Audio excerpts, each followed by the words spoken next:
Welcome to the Business Growth Masterclass podcast, where business growth is made simple. Listen as we discuss best practices to streamline your operations, increase your profits, and ultimately create healthier, more stable, and more valuable companies. Hear from experts on how they grew their businesses. Learn from their wins, their losses, and everything in between.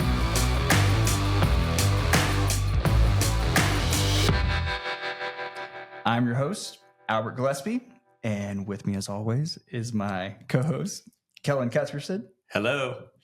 And today's episode is special. We get to interview a local entrepreneur trying to make a nationwide impact. Our guest today is Sarah Burnett, and she is the owner of Texas Earth. Texas Earth manufactures natural products designed to balance and sustain the soil for farmers while also lowering their expenses and improving their yields. Her business checks all the boxes. So in today's episode, we learn how she got started and how she uses her why in business to educate and solve her customers' problems. Welcome to the podcast. Thank you for having me. All right, back at it. We had some technical difficulties, completely my doing, I'm certain. But would you tell our audience, what does Texas Earth do? Yes. So we're a family-owned business located in Lubbock, and we manufacture natural and organic soil amendments and ship them all over the U.S. to all kinds of growers. That's something I left out the first time. All right. Every size of grower. Even better the second time around here. So tell our audience what soil amendments are. Yes. Soil amendments are products designed to enhance different features of the soil or soil profile. So good things doing good things in the soil. All right. And why would a farmer want that in their? Why would they want to do that for their soil? What does it do for them? Well, it could be that they're fixing a certain problem or a deficiency, say of a micronutrient, or they want to enhance some sort of plant function through the addition of an amendment designed to enhance a certain, let's say, root exudation, for instance, or they want to try to balance their carbon to nitrogen ratio, or they have some other purpose in all of those things. So to improve the overall health and wellness, or you think of the soil as fitness. You want to improve the fitness of the soil so that their crops grow better, have better yields, or are more profitable, essentially. So your products are putting more new microbes, right, in the soil and fungi. Is that? Are you a fun guy? I try to be as much as I can. Joke. Yes, their joke. I used to have a T-shirt that it said "fungal strains doing fungal things." Nice. Right? It is fun. Yeah. So our flagship product is BioNectar Liquid, which is a liquid microbial amendment, and it is designed to enhance that soil fitness. Yeah. Through the addition of beneficial bacterial and fungal strains. So it's like giving the soil a probiotic. Yes. If I was trying to put correct. it in layman's terms. Yes. Nailed it. Okay. Perfect. A+ Thank you. to you. That there seems like such a, I mean, at least in, I don't know if COVID broke everybody or what, but there is definitely a more functional medicine movement, at least in some of our friend circles. Yeah. Is everyone is trying to look at the root cause. You know, what food am I putting in my body and how is that affecting me? Right. And so some of this seems like the same vein of how can we take care of the soil that then, you know, what chemicals are we putting in that? And I know that affects yields. It affects people's health. I don't know, is that all the same thing? So you hit on several different important topics there. So after post-COVID life, you know, it is a raised awareness. People go, I can't go out. I need to grow my own food. What does it take to start a market garden? What does it take to grow something in my backyard? How do I know that this is good? Yeah. And so I think so much education has come from, you know, that experience that there's no more awareness now, especially in the home market and landscape and backyard gardener, DIY kind of section. They go, golly, I want better food for my family and for myself. I feel better when I eat better. And it starts with the soil. And so a good way to measure, people can measure what they're growing in their backyard is through something called a refractometer. And it measures the bricks of sugar in a fruit or a vegetable. And it's a very inexpensive piece of equipment and you put a little, liquid like fruit juice essentially from the plant, and you look up at the sun and there's a measurement there. But those bricks correspond with the sugars, and those sugars tell you, hey, is this a nutrient dense product or is it not very high quality? So essentially, when we go to the grocery store, we should be shopping for high bricks. We should not be shopping for something that says, organic is great and that's fine, but it shouldn't be by price. That's for sure. So high bricks meaning nutrient dense foods. More nutrient dense food. Yeah. And that's a very easy way for anybody listening to this to go, okay, I can now take a little bit of control back in the food that I'm, putting in my body or giving to my kids, is I can shop by bricks, which means quality. We need to be shopping by quality. So is that on the label when you're buying it? Heck no. Okay, I didn't think way. so. I've never seen that before. You think there's people out there that want that on the label? No, they do not. But it's just a way for people to kind of cut through all of the labeling question marks and go, is this? And there are other foods that are now becoming more GMO or designed to enhance the bricks in that way. But most things aren't there yet. So you would say, or I'm guessing, would you say that Texas Earth's products are the kinds of things that farmers need in their soil so that they can increase the bricks and the nutrient density of the things that they produce or the yield?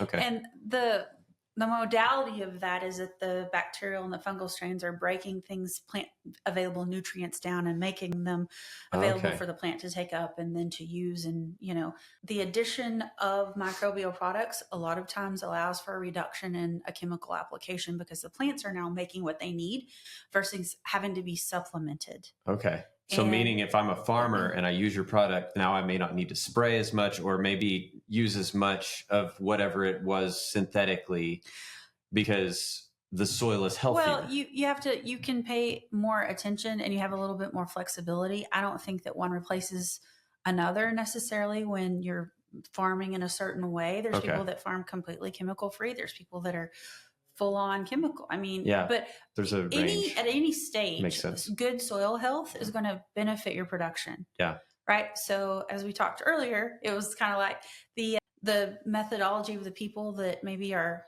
heavy tillage and all these other things, they could really everybody benefits from it because we just want to move the needle for people. We just want to edge them a little closer to knowing more about soil health and appreciating the benefits to being a good steward of the soil. This is not an exclusionary situation. It's not what's right or wrong. There's none of that in this conversation. It is simply about educating and improving overall soil quality through amendments. I just happen to have amendments that are natural or certified organic. Very cool. Yep. So if I can rephrase some of that, a lot of this is farmers that are rotating different crop fields because they're depleting the nutrients and maybe there's disease that is becoming an issue or the nutrients aren't in the soil, so they're not getting the same yields. And so this is a treatment to put back in the soil, make the foundation that much healthier so that then you have better yields and healthier crops. Yeah, I mean, there's going to be a natural depletion of nutrients and resources as people farm over and over again. Mm-hmm. And it is super beneficial to rotate. It is super beneficial to incorporate, animal husbandry, if you will, into your program. And those people generally, I should say, are more open to like soil health kind of topics and ideas. They've heard of it before. A lot of people want to refer to what we do as regenerative agriculture. Yeah. I think that has a pretty broad definition really when you get down to it, but it's more about approaching production from multiple levels. And our particular piece of the puzzle is soil health. Yeah. Healing the soils of the earth. Yes, Is that what you said? Yeah, absolutely. What was so cool to me as I was learning about you guys and what you do is how long this has been going on, because I feel like this is a cool, hot thing, that people talk about, but Texas Earth has been around for a long time, right? Yes, so could you tell us a little bit about the origin story and how Texas Earth came to be? Very good origin story. Isn't that like Star Trek or something? I don't know, Star Wars, whatever. But so My dad started Texas Earth in 2004. He really was doing it a few years before then, had kind of been in and out of agriculture his whole life, and was introduced to a natural product called Bioflora that just sort of opened the door for him. Okay. And it was a natural type chicken based fertilizer. And from there, the seed was planted and it just flourished. And so in 2004, he incorporated, we were in Brownfield at that time. And then 2016, we moved to our location, Texas Earth, to the Idalou Highway. So same road, other side of town, right? Yeah. And he passed away in 2016. And so I've just kind of tried to keep the flame alive and keep making quality products for our customers. It's awesome. It's just, he was so far ahead of the game, your Yes. dad, in starting this and seeing the need for good soil health. I just think it's amazing that such a visionary to be able to understand that problem way before the conversations that we're having today, right? Yeah, absolutely. He was ahead of his time. There was a group of people that he worked with, some kind of was the dream team, if you will, and they all lived different places and had different products across the U.S. And they sort of formed this group, and they would go around and solve people's problems for them in natural ways. And so anyway, it's a really great story, and I know that he would be excited about kind of the direction that we're still heading and that we're still helping people after 20 years. Yeah. I'm sorry he's not here to see it. That's for sure. Yeah. Yeah. Tell me about, so second generation, Yes. now owner of this Yes. business. Tell me about that. Tell me about that process of you coming in and picking up the reins and kind of learning a different side of the business. What was that like? Sure. My dad asked me to kind of come back and help him when I moved back to Lubbock in 2012. And I had another full-time job at the time. So I did both, sitting at, my desk in Brownfield. And I'd always known what he did in a certain way, but really sitting there, listening to him talk and interact with customers and seeing the backside of the business, all the way from learning QuickBooks, which I had no idea how to do, all the way to logistics and production and employee, it was the entire, picture of the puzzle that I got to experience kind of one level at a time. And really what I took away most from that was the passion that he had. I mean, the commitment, the connections, the reasoning behind it. And I'll tell anybody, I'll never be my dad. I'm never going to be the person that he was, but I'm going to be the person I am. Yeah. And we're going to take it forward in the way that makes sense to me as the leader now. Mm-hmm. And 20 years, a lot has happened. Just look at the marketing aspect of a business, 20 years later. He used to send out postcards, right? Yeah. Postcards. Yeah. And now we're podcasting on whatever day this is, Thursday. So lots has changed. But the marketing aspect, social media has been a huge, I think, benefit to us, and it has expanded our footprint. We have a couple different, one retail website, one informational website, and I've really sort of tried to find the strengths I have personally and build on those, because the science was there, and again, that continues to grow and change. But his legacy was to heal the soils of the earth and figure out how to do it in an affordable and an effective way by a local made products by a family owned business. And one thing that we kind of excel in a very commodity driven, hostile world events type, market, is that most of what we have is sourced domestically. So we're not as susceptible to those giant fluctuations in ingredients or delivery times or world events. It's something that you can get very quickly, and we're able to keep our costs affordable because of that we're not out there kind of, importing things essentially. That's awesome. I feel like you're checking so many boxes that a lot of people in the ag industry and farming care about, in terms of, like having healthy soil and having something that's American made and family owned. Like, these are all, it just cue the flag. Wait, you see the flag back here? Yeah. But it's important to me too. That's good. I feel like your dad maybe took the business, he had this established product line, but there's obviously this advantage to you now, and what you bring to the table is just cool to see. It's always cool to see second generation businesses and how things evolve over time, Yes. Yeah. And from a, financial side, we can talk about that too. I didn't inherit the business. I bought the business. Okay. Which is unique. That is different. For second generation. Yeah, that is different. Absolutely. So there's a misconception that, my dad passed away. Here's this token, run with it. Mm-hmm. And that was not the case. I didn't want to do it that way. It's mine That's cool. to grow, and it's mine to lose.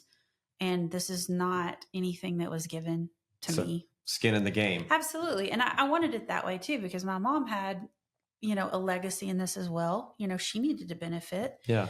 And so anyway, we designed it that way on purpose, but it is kind of a misconception that every legacy business or every family business is just going to be inherited. And that is not the case. True. In a lot. Mhm. I think I think people would be surprised about how many they're actually purchased over just given or inherited or in a trust or things like that. You've talked a lot about the legacy that your dad built, and then mentioned the different strengths that you now bring to the business. So describe what are those? What strengths do you see in yourself that you've developed since taking over the business and growing it? What is like your wheelhouse? What are your strengths? Brag. This is cue brag on yourself. She I'm doesn't asking. like I'm it. pulling I this could out tell. of you. Can I hide? This is not. Well, so I'm able to utilize more marketing and get a little creative in that regard. I enjoy meeting people, and so did he. I think that I've put myself out there in ways that he may not have, or made connections that he might not have, cultivated because he was busy doing other things. So I think I have a lot of energy and I'm creative in that vision. And it's very important for me to seek wisdom and guidance from people who are experts in their area. I don't know everything there is to know about everything. That's why we're friends, right? Y'all are Yeah. the experts in a lot of areas. And I have to go find those people that are excited about my business and want to help and can lend advice or education or services. So I'm not saying he didn't do that, but I recognize the importance of bringing in a great team of people. Yeah. And what their seats are on the bus. You have to have the right bus, the right size bus, and the right people on the bus and the right seats. And that's really what my goal is to find the perfect team of people that we're all heading in the same direction. A great answer. You Yeah. did it. So one thing that a strength that I have seen, and anytime you start going down this path, like you light up, I feel like you are an educator at Yeah. heart. Like as soon as you start talking about the science and what this can do for people, like you light up. Thanks. And which means you care, you're passionate about it. Right. And that's amazing. The listeners of our podcast are business owners, business leaders in other areas. And so maybe can you talk about how do you go about educating? Because a lot of what you do, like you need to get it. And sometimes they have to, you need to understand in order to see value. And so how do you go about educating customers? Like, what does that look like? It depends on the customer and what their level of interest is. I love to host little like first and second graders at Texas Earth, and we do little field trips, and it's so cute. Mm-hmm. And I have a little spill for the first graders where we talk about earthworms and what they do. And we get, we kind of have that level, and then all the way up to I work with professors at Texas Tech who are way smarter than I am, but can see past my knowledge level, just really try to meet people where they're at and key in on something that really interests them, and then maybe deep dive into why that it's important for them to understand. Most people understand nutrient density. Does my food taste good, and is it good for me? That's kind of the general place to start with most people. Yeah. And then you can build on the reasons behind all of that. I have a friend who lives in Nebraska, and every time we talk, it's about the periodic table. You know what I mean? Like super boring, but I love it. And that excites me too. So you just really find that connection and then build on that. I have had the ability to have a little bit more outreach through the opportunities at the Texas Tech Innovation Hub. Yeah. That sort of opened a lot of doors for me to talk about my passion and this business, and to educate people about what we do and why it matters to them. I do think that there is a, belief most people can't grow their own food. They don't know how. They don't know where to start. They don't know why it matters. Some of those sweet little first graders that came didn't know what a carrot looked like. They pulled it out of the ground and held it up, and he said, "What do I do with this?" Sweet little kid. He had no teeth. It was so cute. I knocked off of the dirt and I said, "Well, eat it." And he said, "I don't think so." It was like you have to educate people about where their food comes from. But he'd never seen a carrot that wasn't cut up in a perfect little shape in a bag, and that's not a problem, but it is exciting when you can open people's eyes about the most important thing, Yeah. the food that we eat. Probably that's something we do every day, all of us, right? Yeah. We need to be paying more attention to it. Well, something that I'm taking away from this that I think would be great for any business owner to think about is, what are you passionate about? How can you connect to as many people as possible in relation to what you're doing with your business? And I think it's so cool that you're having conversations with first graders all the way up to tech professors. And I think there's a lot that a lot of business owners could learn from that, in terms of just being able to speak on multiple levels, and also having the humility to know when this isn't my wheelhouse, but that guy over there at tech, he sure knows a lot about this. Maybe he can open up some ideas for me and my business. So Yeah, and it's important for me to have accurate information to give to our customers. This morning, I was working with Dr. Young, the turf grass professor at Tech. We were putting out trials today, but when it was running before this, because I want to make sure to be able to tell my customer best practices, application rates, not just take a guess at it. That's not what we're here to do. We really want to help people in a way that they're not overspending, and that they're educated about what they're doing, and that they have a choice. And I think that's really important to highlight today, is that, you can grow your food any way you want to grow your food, but I want to make sure that you have the choice of natural or organic products that are effective here in the Lubbock area, or available online, or wherever the case may be, because people don't know what to buy. They don't know you want to go buy a soil amendment. Can you name a soil amendment? Nope. yeah, me neither. But you know that they're out there. You just don't really know about them. Well, I know about BioNectar liquid. I've heard it's pretty good. TexasEarth.com. Yeah. No, I'm just kidding. Yeah. So it really, it's about education. You're 100% correct. And I just have recently developed a product called Perky Turf. Okay. Turf. And that came to be through an influencer. Her name is Angel Guest. She's the Perky plant parent. And we sort of partnered up. There's a lot of peas and all that. But I just thought, I'm going to take what we have and I'm going to put it in a blend that somebody could buy in a bucket or a bag, and know that it was already designed with the appropriate application amounts. And just, I can enhance my soil immediately without having to think about it, and knowing that all those products are safe and natural. That's so Instead nice. of having to go out and buy a bag of this and a bag of that and do research on every single individual product, I put what we had together and made Perky Turf, so that you can just buy what you need and not worry about it. I was thinking about this I don't know. It was not yesterday. It was 2 days ago. We were in the garden and it's basically clay. And I was like, what do I need to mix in here to make this actually good? So we just need to get some Perky Turf, I guess. There you go.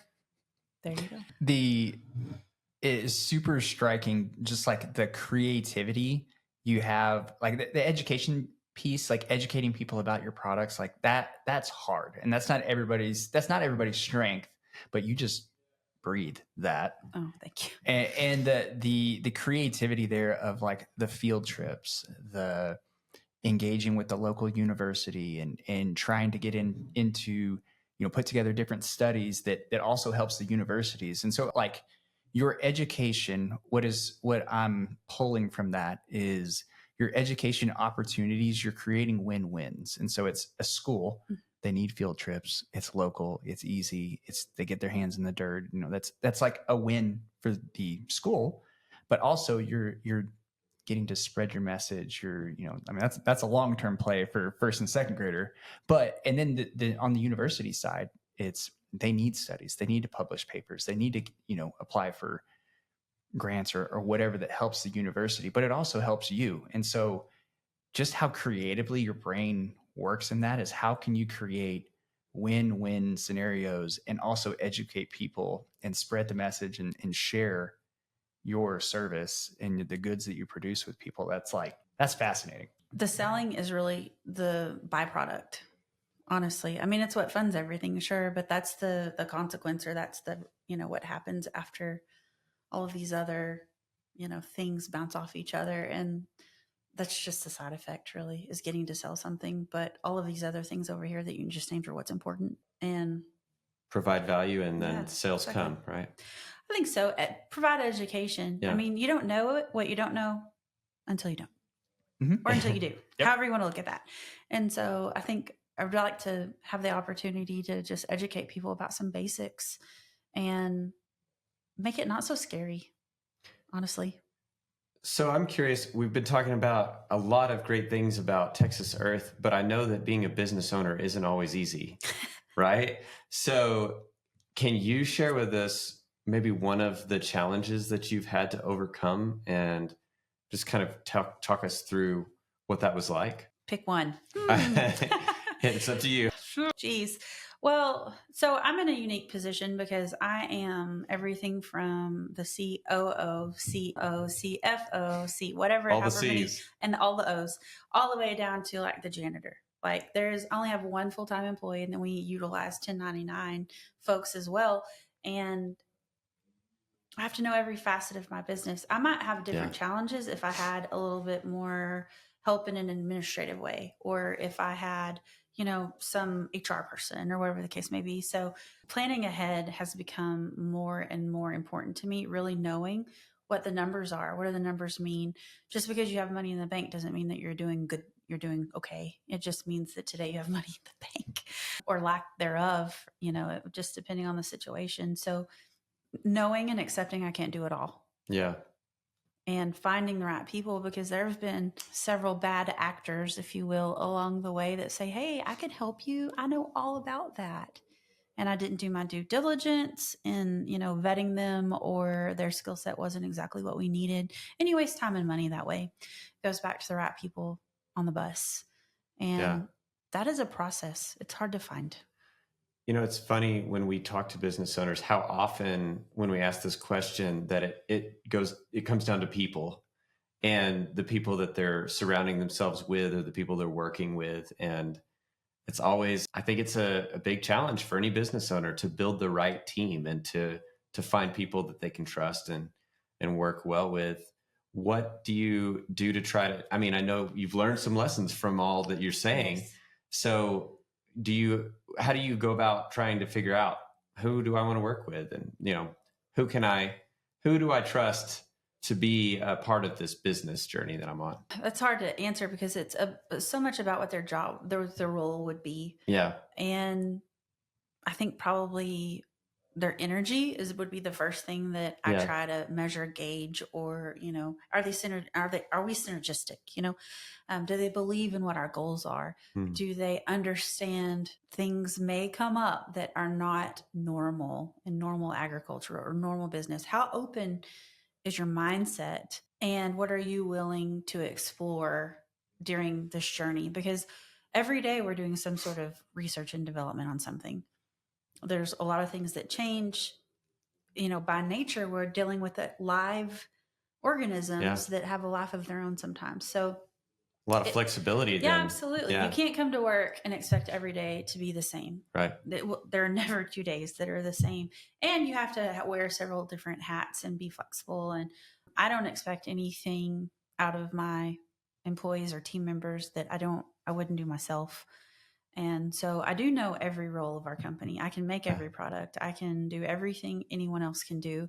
So I understand on a really personal level what their struggles are or can be. And I'm willing to just jump in and let's figure this out together. But it really takes a person that has a positive mental mindset and has a lot of energy and really understands our purpose, which is, like I said, education and restoration and exploration, really, of kind of the things that we're not even sure about. You go look at fungal strains on ChatGPT or Google or whatever you're doing, and it'll say newly discovered, benefit unknown. I live in the deepest ocean and the widest sky there is, and it's all in a spoonful of soil. Yeah. It's the Wild West, right? Yeah. So there's always new things to be discovered. There's nobody that knows it all, nor will they ever. So it's exciting to me because there's always something new to learn. But, it takes 500 years to naturally create 1 inch of topsoil. Really?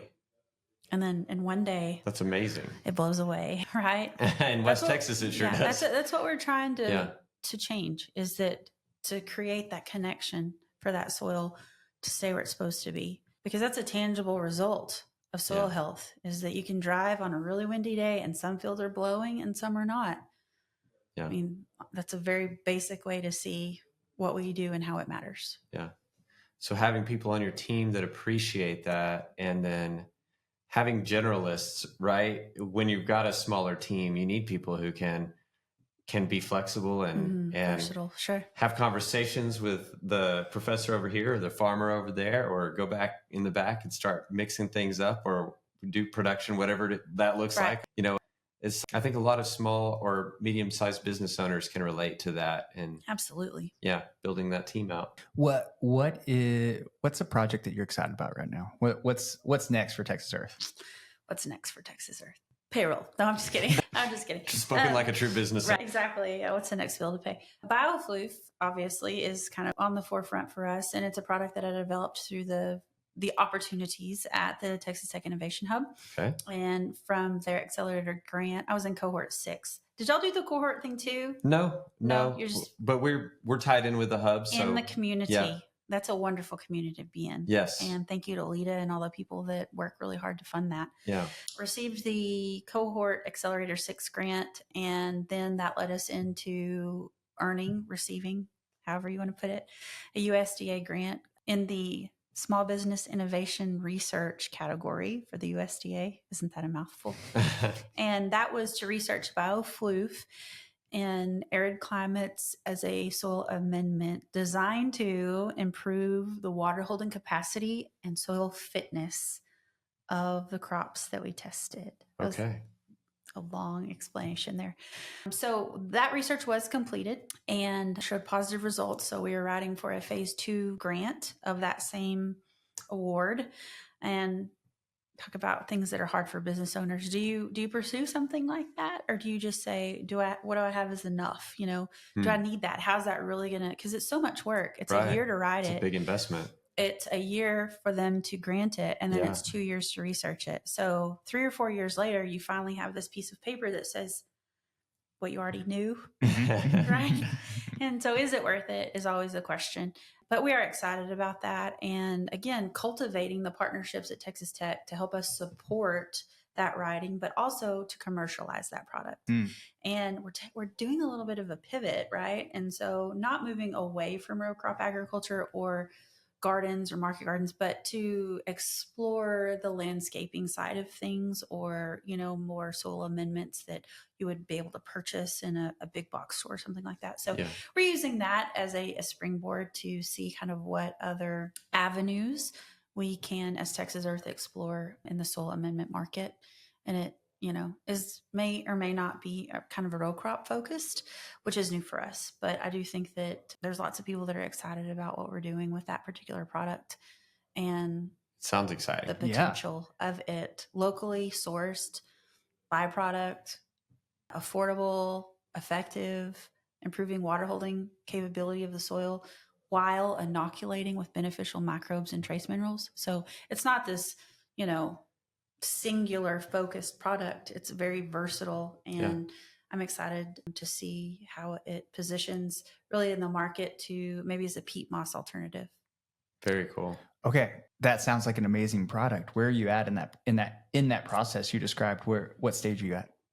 Grant writing. I say that weekly. Yeah, and testing. Like. No, really in the research and development kind of still phase of that. I don't think that really ends, but now it's sourcing material and setting your pricing and doing those back end things that are required to approach a commercialization plan. I don't even really know. Almost sometimes I'm kind of lost on words about really what's the next step. But, you know, every day is a new day to discover something about how to move it forward, having conversations, attending seminars, sharing kind of the idea about it, testing the water for potential interested parties, and just seeing where it goes, really.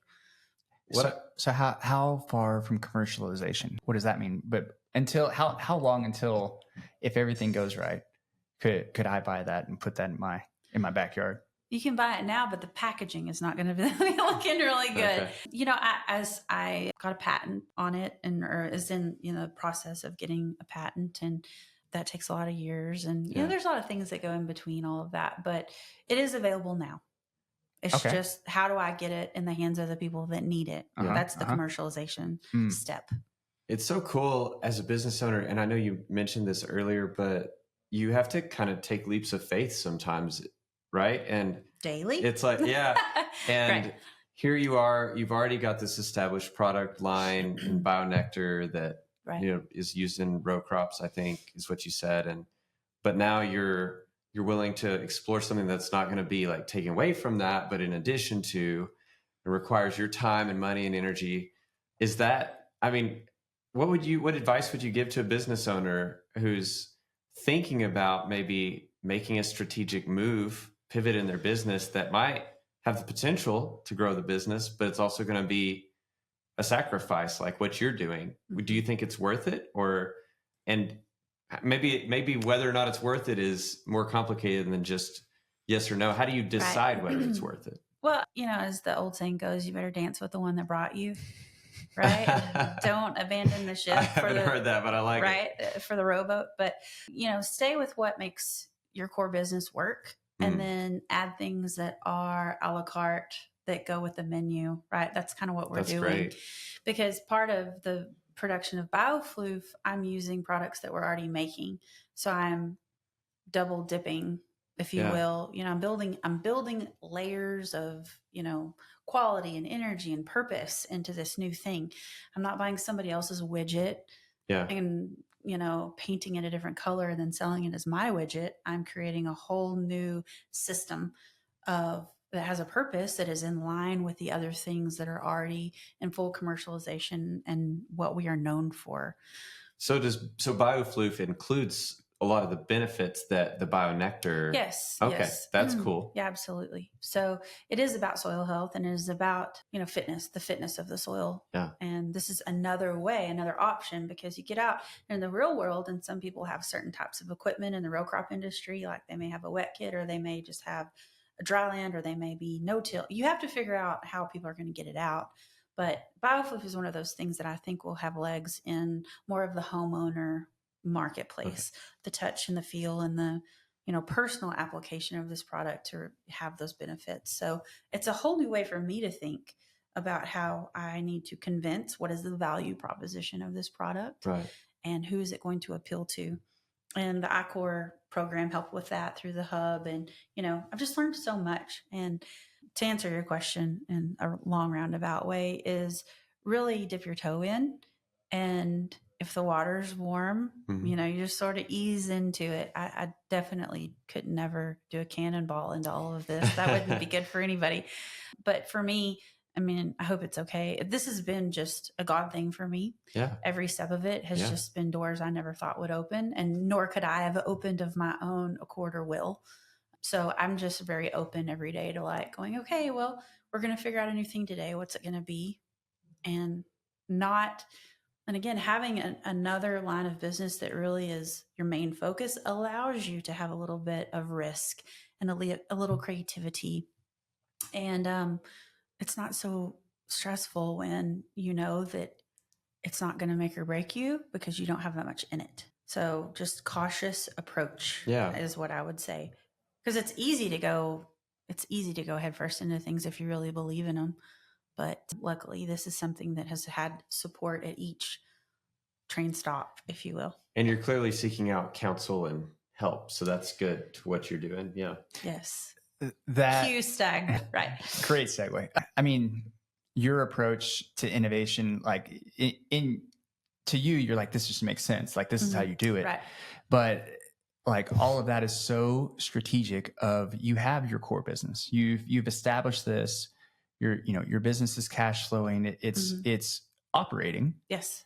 And you're like, how can I make this a little bit better? And so you're betting on yourself in a strategic way, using some of your own resources and raw materials to develop something new strategically in a small way until you're validating it and it can sustain itself. Yeah. Innovation is hard. That isn't 95% of businesses it's a good or service that 1,000 people, 1,000 different businesses do. And that's a great way to do, but there's 95% the of world businesses. is made of that. Yeah, exactly.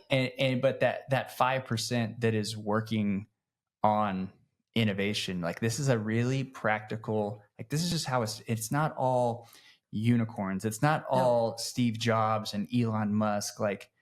They're unicorns, but this is a practical, this is how a real business goes about innovation. Is they're not abandoning everything. They're just slowly dipping their toe and they're seeing what is synergistic with what we're already doing and how can we offer something new that adds more value to our clients. I'm doubling down on what I know already works. I mean, I'm taking, and so if I ever wanted to license that product out, I have a revenue stream that they're going to have separate from that individual product to be successful. So it's the designing of how, what I want my future to look like too, which is to, be able to have this little piece of the pie that I can take and move to a different area, but still benefit from, because I am manufacturing the ingredients for it. I don't know if I should say that or not. No, that's great. That's the truth is, you have to make sure that you have long-term production goals. You're not trying to meet the demand for tomorrow. You need to be looking at what's going to be the demand long-term. And that is with product development. That's not sitting on the laurels and just still making the same X year after year. But I can tell you, I never saw myself with the ability to be able to design anything. When my dad passed away, I thought, I'm just going to keep this going. I'm just going to keep the doors open. I'm going to be the best QuickBooks operator I can be. I'm going to be the best. And it never crossed my mind that I had the capability to develop something new or the gift or whatever to ever be an innovator or entrepreneur, even in my own way. So people need to know that really and truly things happen that you don't plan on. And a lot of times they're really good things, but to have the faith to know that, if this opportunity presents itself, don't sell yourself short. You'll figure it out if you want to.